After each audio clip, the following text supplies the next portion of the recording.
हे असेल ना तिघे जण जाऊ शकतो. तिघं जण जाऊ शकतात. अशा तऱ्हेने वरती येताना यांची हवा टाईट झालेली आहे आणि इथे खूप छान अशी हवा आलेली आहे. मग तू गेलास तर दोघांना घेऊन जाशील.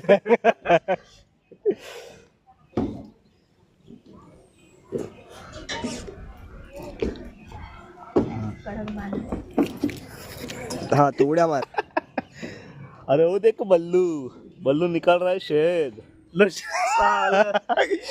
आम्ही आता खाली उतरतोय, पण खाली उतरताना थोडीशी कसरत आहे, तर त्यामुळे बघूया. तू जा, तू मला घेऊन जाशील. तू पहिला जा खाली. तू घसरत आलास, 10 पावलं पुढे जा. तू घसरत आलास ना, तू मला पण घेऊन 10 जाशील. पावलं पुढे जा.